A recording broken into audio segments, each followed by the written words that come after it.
morning. Good morning. It is super to see you all here today. And as I'm sure you've realized, things are a little bit different today. And our pulpit will be lower today so that you can enjoy the musicians up close and in person. And so welcome today. Welcome to all of those who have braved the slightly humid weather today. And welcome to everyone on YouTube. It's great to see you out there in the wide world.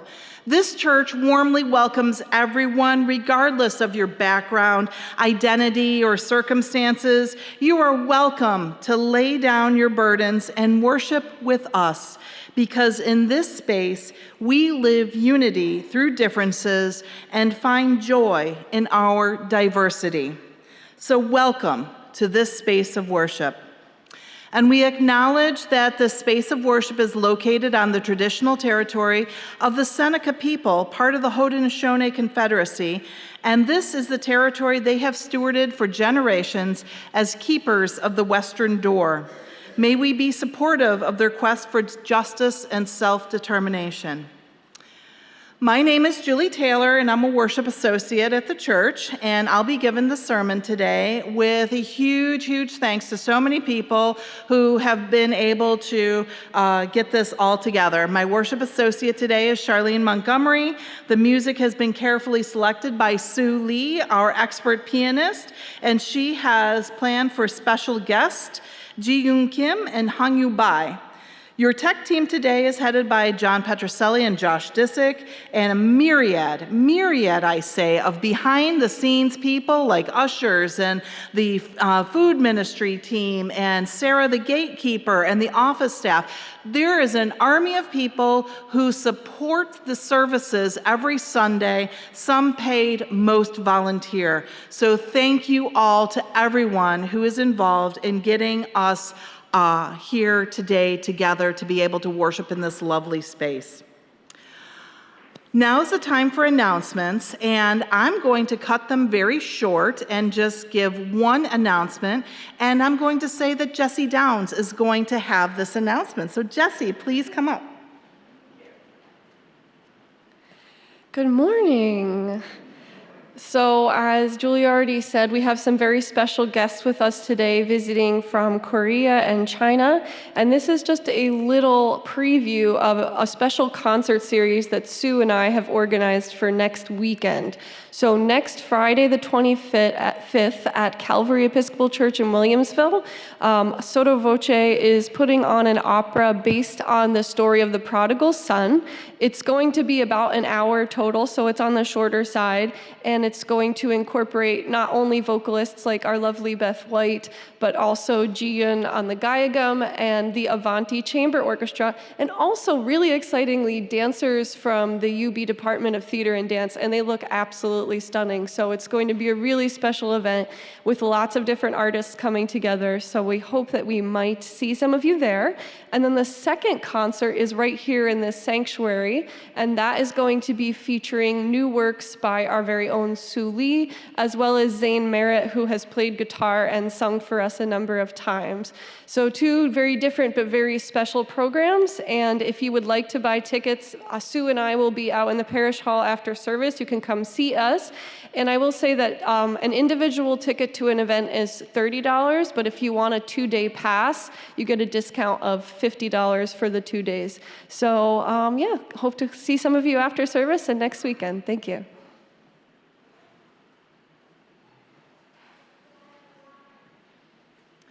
Thanks, Jessie. Well, that's all the announcements that we have here today, because we're going to get down to business real darn quick.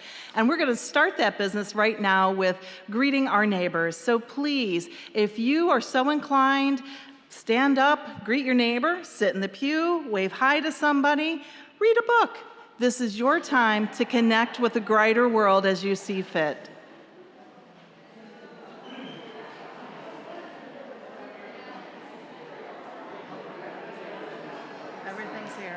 So you've got your call, chalice lighting, introduce them.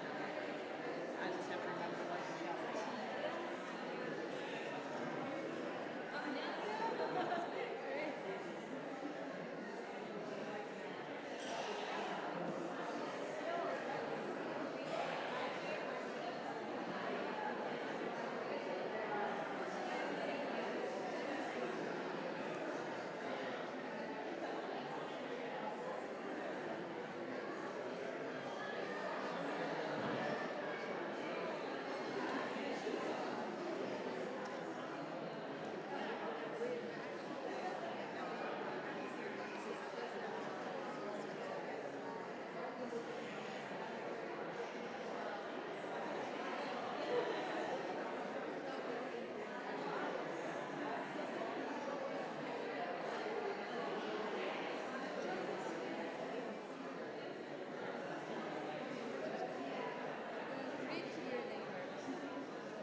Our call to worship today is The Word of the Wind by Meijangi. After all of us leave, if my spirit passes by you, don't think even for a moment it is the wind that sways the spring boughs. Today, I will plant a flower on a corner of the shadow where I got to know you. When the flower grows to bloom, all the distress that stemmed from our acquaintance will turn into petals and fly away. It will turn into petals and fly away, though it is unbearably distant and futile. How can we measure all the things in the world with only a small ruler, when every now and then you turn your ears toward where the wind blows? My beloved, don't forget, even if you become tired, the word of the wind that comes from far away. Please rise as you are willing and able as we light our chalice. Join in the words in your order of service. We gather in loving community, inspiring one another to transform ourselves to create a more just and compassionate world. And now remain standing and please join in hymn number 1012, When I Am Frightened.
Today's story for all ages will be shared with us through YouTube. If you are young at heart, you can come up here, but you can also enjoy this from your seats, and the tech team will be playing a Korean folktale called The Green Frog.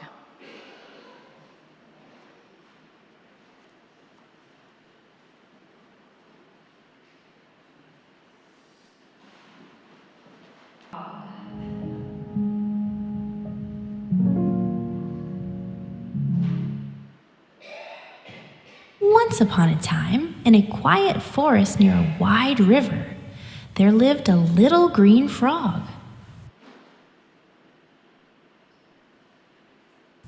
He had bright green skin, big round eyes, and a very curious heart. But this little frog had one funny habit. He always did the opposite of what his mom said. When Mom said, "Don't go to the river," he jumped in with a big splash.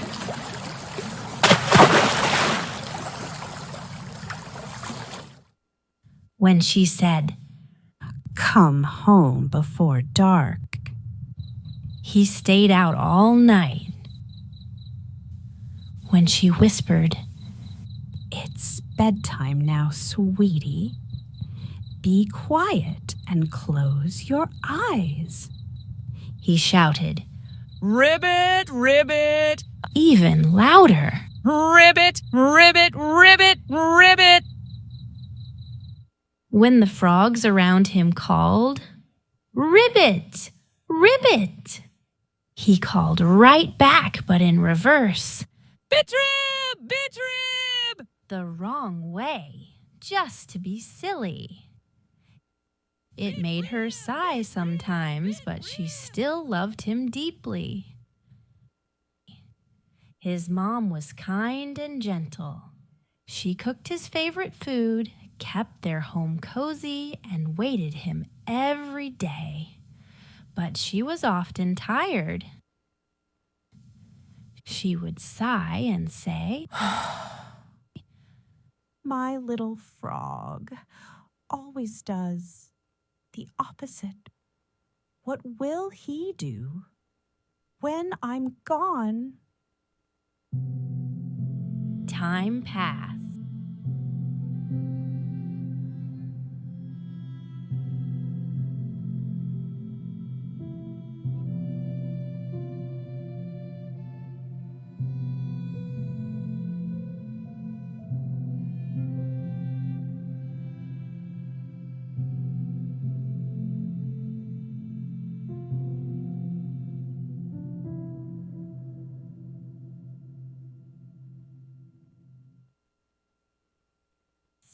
The frog got bigger, but he still didn't listen.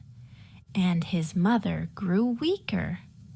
She stayed in bed more often. Her voice was soft, her eyes sleepy. One evening she said to him, "My sweet frog, when I'm gone, please bury me by the river." He looked surprised. Oh, by the river? She nodded. "Yes, promise me." But in her heart she thought, He always does the opposite of what I say. So if I ask him to bury me by the river, maybe he'll go against my words again and take me to the mountain. The next morning, the little frog sat beside his mother. She was gone. Tears filled his eyes. He remembered what she said, and this time he decided to listen. He whispered, Mom said to bury her by the river. This time, I'll listen to her. He gently laid her to rest under a tall tree by the river. Then the rain began to fall.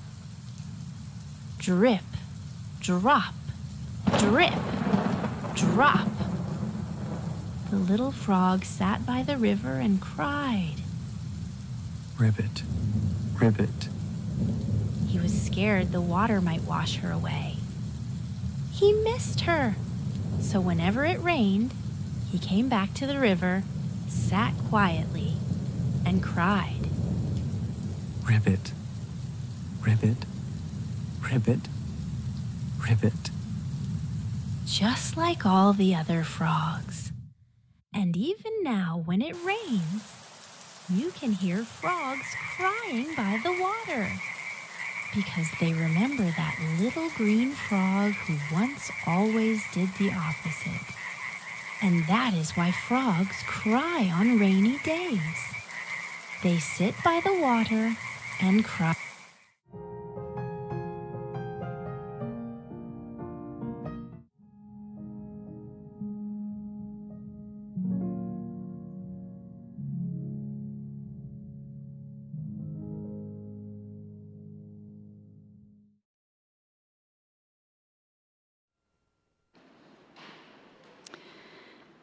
Each week, we take a good portion of our Sunday morning offering and give it away to a social justice cause outside our church walls. This month, our Share the Plate recipient is Friends of the Night People. Since 1969, Friends of Night People has served the poor and destitute of Buffalo, providing them with hope and treating them with dignity. They serve 2 meals a day, 365 days a year, and provide clothing, showers, hygiene items, locker use, ID assistance, and access to outreach workers. You can donate in several ways. Mail a check to the church. You YouTube folks drop cash or a check into the collection plate, or go online to the church website, buffalouu.org. and donate there. Or even better, set up a recurring donation through your bank or through the church. The end result is the same. We give to these causes to support the values of our faith. Give generously as you can so that we can live into our values.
Now let us join in a moment of meditation, prayer, and reflection with these words from Sky by Pak Tu Jin.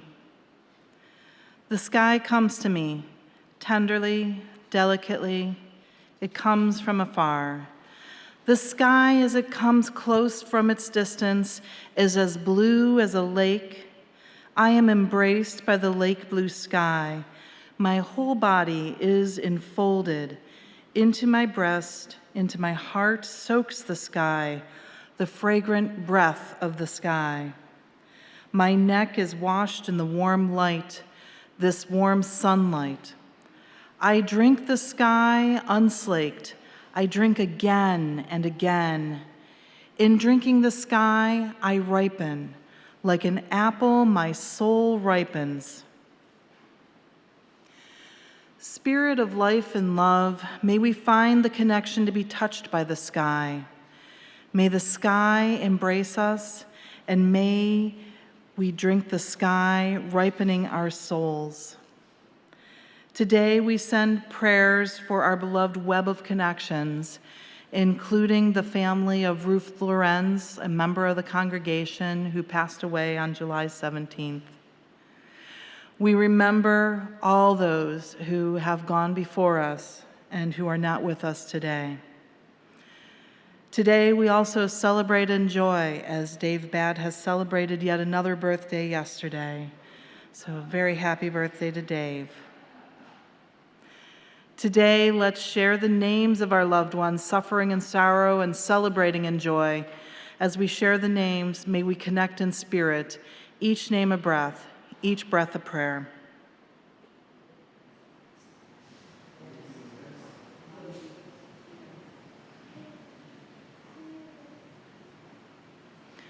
The breath of nature is upon us. The spirit of life is within us.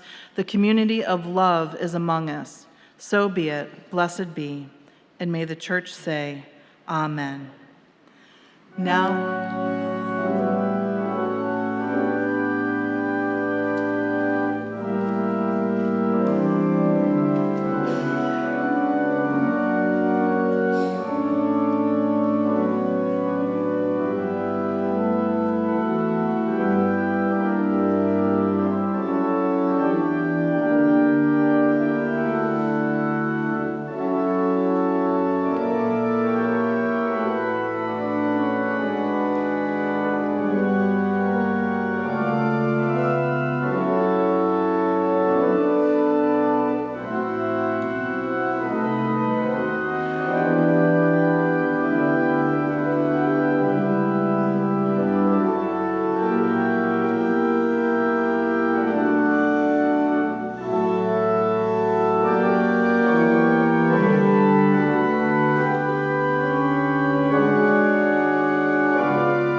this morning's reading is from Confucianism, a very short introduction by Daniel K. Gardner. The Vision of Confucius. Confucius imagined a future where social harmony and sage rulership would once again prevail. It was a vision of the future that looked heavily to the past. Convinced that a golden age had been fully realized in China's known history, Confucius thought it necessary to turn to that history, to the political institutions, the social relations, the ideals of personal cultivation that he believed prevailed in the early Zhou, in order to piece together a vision to serve all times. Here, a comparison with Plato, who lived a few decades after the death of Confucius, is instructive. Like Confucius, Plato was eager to improve on contemporary political and social life. But unlike Confucius, he did not believe that the past offered up a normative model for the present period in constructing his ideal society. In the Republic, Plato resorted much less to reconstruction of the past than to physical reflection and intellectual dialogue with others. A source of knowledge for Confucius, interestingly, was the behavior of his contemporaries. In observing them, he would select out for praise those manners and practices that struck him as consistent with the cultural norms of the early Zhou, and for condemnation those that, in his view, were contributing to the Zhou decline. The Analects show him railing against clever speech, glibness, ingratiating appearances, affectation of respect, servility to authority, courage unaccompanied by a sense of right, and single-minded pursuit of worldly success. Behavior he found prevalent among contemporaries and that he identified with the moral deterioration of the Zhou. To reverse such deterioration, people had to learn to be genuinely respectful in dealing with others, slow in speech and quick in action, trustworthy and true to their word, openly but gently critical of friends, family, and rulers who strayed from the proper path, free of resentment when poor, free of arrogance when rich, and faithful to the sacred 3-year mourning period for parents, which, to Confucius's great chagrin, had fallen into disuse. In sum, they had to relearn the ritual behavior that had created the harmonious society of early Zhou.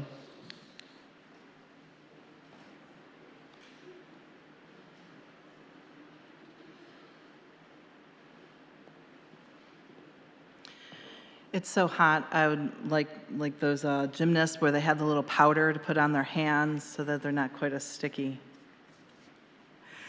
So I got to tell you, I've always been a little meh about Korea. I grew up watching MASH as a kid, but that show really was never about Korea. When I was in college, I had a Korean-American roommate. Let's just say she wasn't the best brand ambassador of Korean culture. One surefire way to connect with a culture is through food, but the food she had us try was not good. I remember thinking that kimchi had no flavor. So going to Korea was never on my bucket list. But then for our 25th anniversary, my husband and I decided to travel a place that was on my bucket list, Thailand. When we realized that the flight was going to give us a 26-hour layover in Seoul, South Korea, we did something crazy. We booked a one-day tour of Seoul. And this is how crazy it was. We landed at 5:45 a.m. in Incheon, got our luggage, checked it in a holding center in the airport where the employee didn't speak English. But some tall, handsome Korean stranger helped translate for me. We got on an hour-long train to Seoul, then a subway, and somehow, without internet, we found the tour bus we had booked, proceeded on a tour of Seoul where we saw a Buddhist temple, a palace that went on forever, a museum, and the Blue House, South Korea's version of our White House. We walked through gardens and parks. We ate lunch in a restaurant, shopped in open-air markets, ate tteokbokki on the street, and also a stick of octopus. We saw more palaces. We saw people dressed in hanbok, or the traditional Korean apparel. The tour bus dropped us off at the train station to take us back to Incheon, By a crazy miracle, we picked the right terminal at the airport to go to, got on the last shuttle bus to our hotel, only with the help of a random Korean stranger. We had dinner in Incheon, where we each ordered one dish and somehow had way too much food to eat, and went back to the hotel to sleep on the hardest bed I've ever slept on in my life. The next morning, we got on a shuttle to the airport, somehow got to the right terminal, retrieved our luggage, ate a red spicy soup for breakfast, which ruined my white shirt, and then off to Bangkok. 26 hours in South Korea. Neither of us knew a word of Korean, and it didn't cross our minds that we didn't know the basics, like hello, or thank you, or yes or no. And not until they tried to teach us on the bus, and it was beyond me. We didn't know about bowing. I had no idea what any of the food was. Sean said, oh, that's something I saw on YouTube that we have to eat. And there we were, eating tteokbokki, one of the most iconic street foods in Korea, red sauce all over our faces and fingers on a chilly November day in some alleyway in Seoul with no napkins and no garbage cans in sight. After Seoul, we spent an adventure-packed 2 weeks in Thailand and Malaysia. In all the whirlwind of this trip, which was followed soon after by the pandemic, I kept feeling like I was forgetting something. I couldn't quite put my finger on it, but something was missing for me. Like a wisp in the air, I could almost catch it, but the closer I got, the more it disappeared.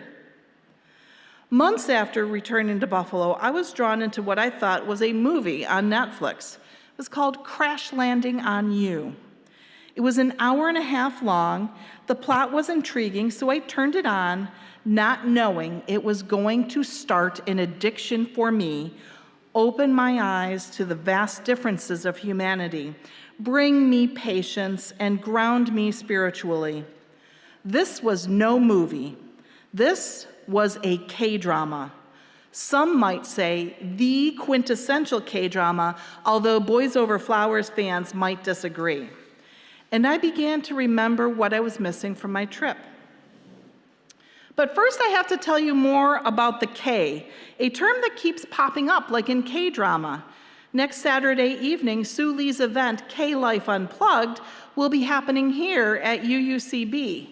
Maybe you've heard the term K-pop that includes a group called BTS, the best-selling, woohoo, smooth like butter, come on. No? Okay. The best-selling musical act in South Korean history and sells out concerts around the world, including Wembley Stadium and the Rose Bowl. Perhaps you might even remember a group called K-pop Stans that disrupted a Trump rally in 2020. The K stands for Korean, and if you have not noticed, for well over 30 years, South Korea has been slowly exporting its culture to the rest of the world. Called Hallyu, or the Korean Wave, the exports include pop music, beauty products, television shows, films, technologies. So many aspects of Western daily lives are unknowingly influenced by Hallyu, like that LG refrigerator that you have that might talk to you. But Hallyu goes far beyond products to purchase. It is deeply rooted in the experiences of a culture that is being telecast outside of that tiny peninsula that most Americans forgot about after MASH ended. What makes this exportation of culture truly unique is how different Korean culture is from American culture. The values, beliefs, behaviors, social dynamics are all very different and often confusing to Western ways of thinking. Take the green frog, for example. This simple folktale, rooted in Confucianism, covers parenting and respectful behavior, individuality and conformity, grief and loss. Maybe you heard the story and afterwards it sat with you funny. There was something about it that just quite wasn't what you were expecting. There's that wisp that you're chasing that you can't quite catch, and the closer you get, the harder it is to understand. Now, I'm a big believer that understanding a culture starts with understanding a language.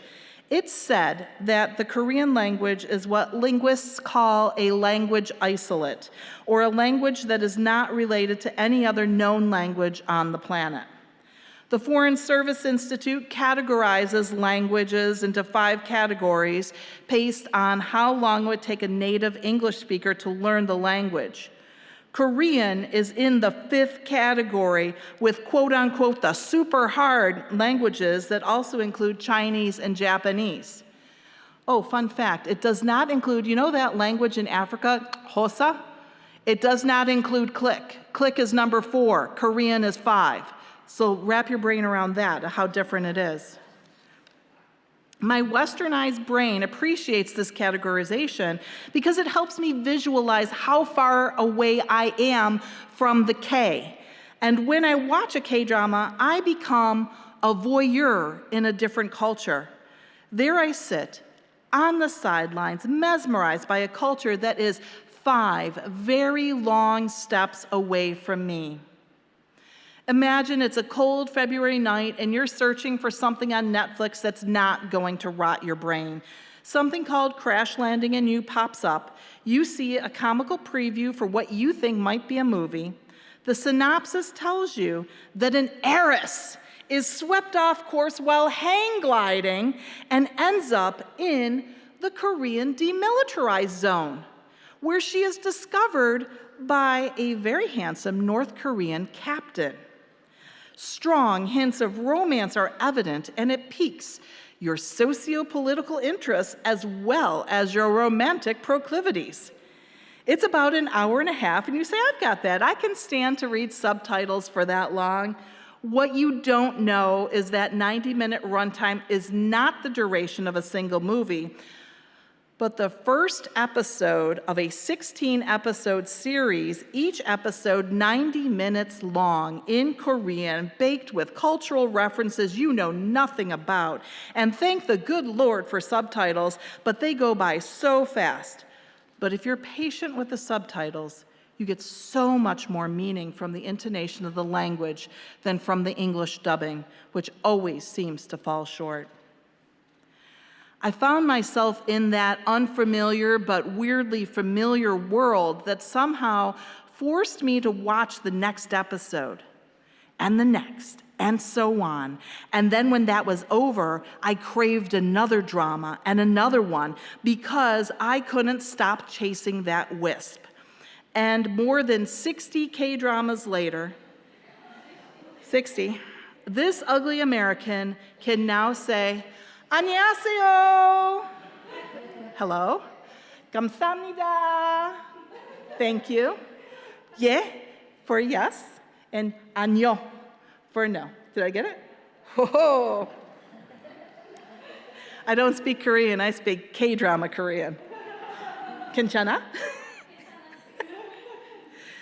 The K-dramas solved a lot of mysteries of my 26-hour layover in Korea, like the bed in the hotel room was so hard because many Koreans still sleep on floors in the traditional manner, so a firm mattress is more homey.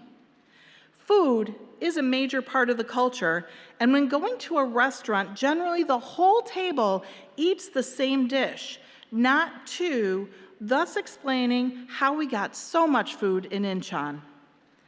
Apparently, Koreans are really good at getting food into their mouths, unlike me, and not all over their clothes, faces, hands, so napkins are small and not prevalent. And recycling is a big deal, so public garbage cans are limited.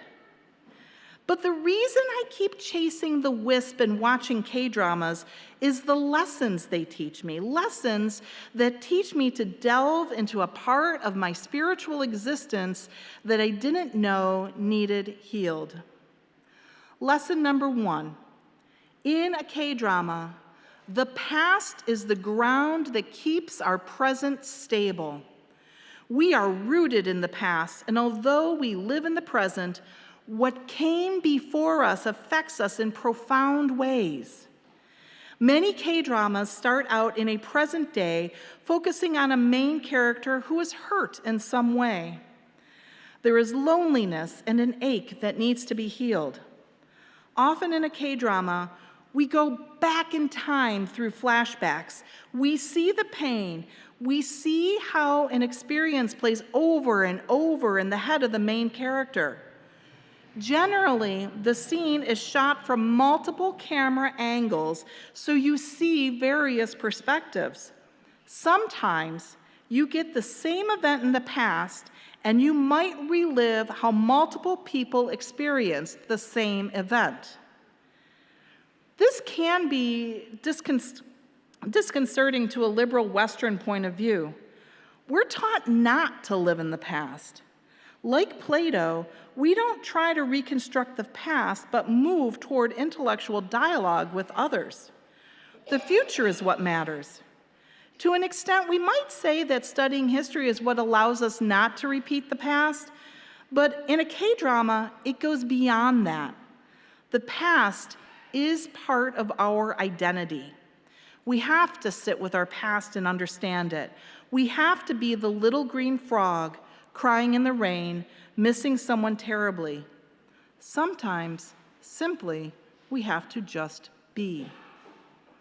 That's definitely an exercise in patience. Lesson 2. One of the ways to find healing in a K-drama is the realization that we are interconnected to each other in ways we can never imagine. The pain of life can be healed by uncovering these connections and living into their meaning. So often in a K-drama, the male and female leads find that their paths crossed at points in the past, and not just crossed. There was one of those past trauma moments where both characters, in a serendipitous moment, did something that was profoundly meaningful to the other character. This interconnection has bound them together in the universe, creating what we might call a soulmate relationship. And in the vast universe, the two people, after decades of living separate journeys, are destined to meet and help each other heal from past trauma. Perhaps this is why I keep getting drawn back into the K-drama. That archived UU seventh principle, the interconnectedness of life, is omnipresent in the K-drama, and it comforts me. In fact, I often imagine that stranger in the airport who helped me with getting my luggage stored for that day. After 60 K-dramas, I know that my response to him was not very in tune with culture. I should have bowed. I should have known how to say thank you, 감사합니다, but I did not, to that tall, handsome stranger. And I imagine in my rewired K-drama brain that he is one of the actors I see in my K-dramas and that we have crossed paths. And hopefully he knows that I am eternally grateful for his kindness. Because whether we know it or not, we are all connected, and every moment is a moment that matters to someone. Lesson 3, the universe sends us many obstacles to overcome.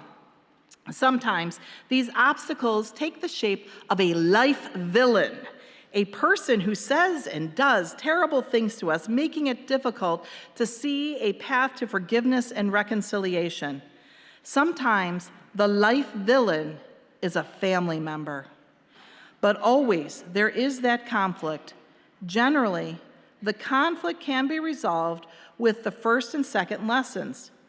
To understand the past is to understand our place in the world, and to find our interconnectedness in the vast universe is a way to heal aloneness.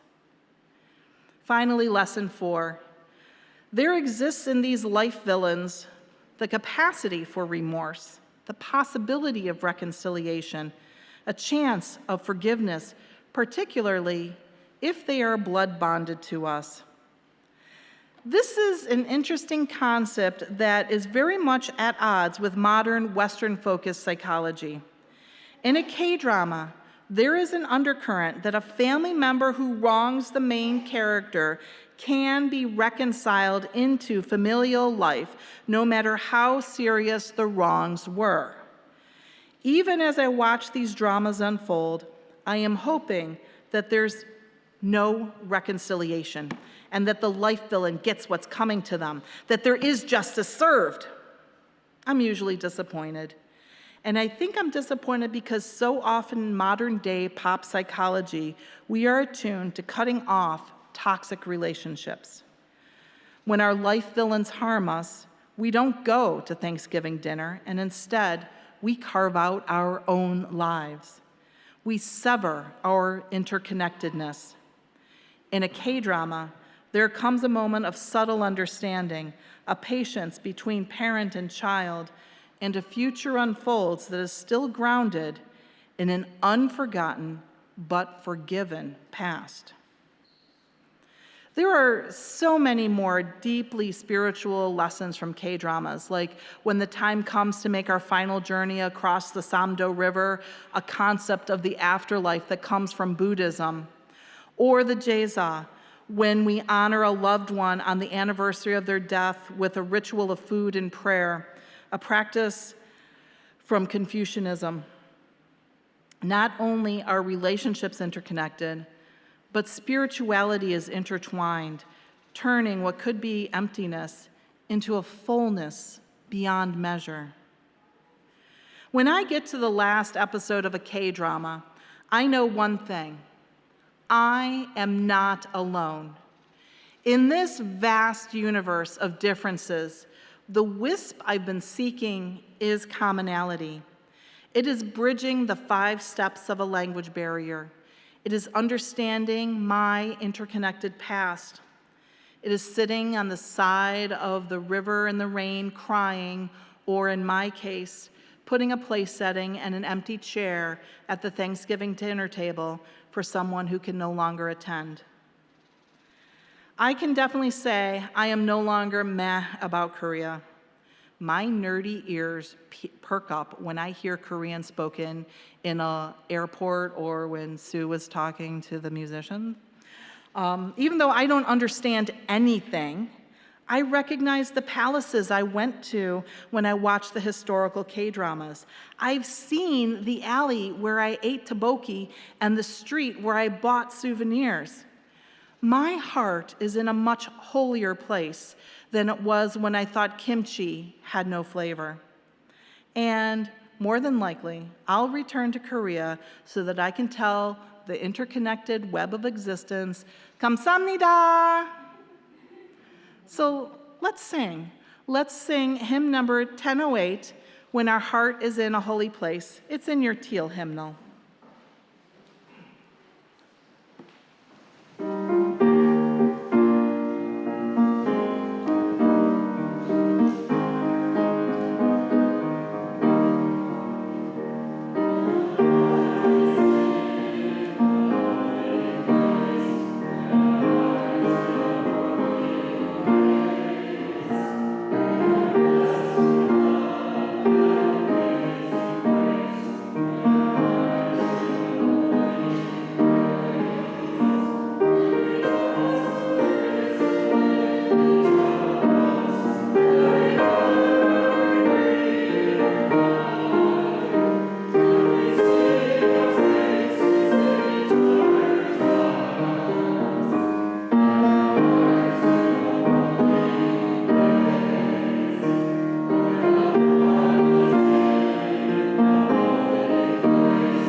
Please remain standing as we extinguish our chalice.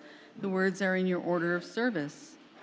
As we extinguish the flame of this chalice, may we carry its light with us into the world in the power of peace, faith, justice, and love. In this space of difference, may we find connection. In this space of connection, may we find gratitude. In this space of gratitude, may we find peace. The world around us, the people among us, the spirit within us, for these reasons we gather. So let us leave in joy, spreading our love into the world.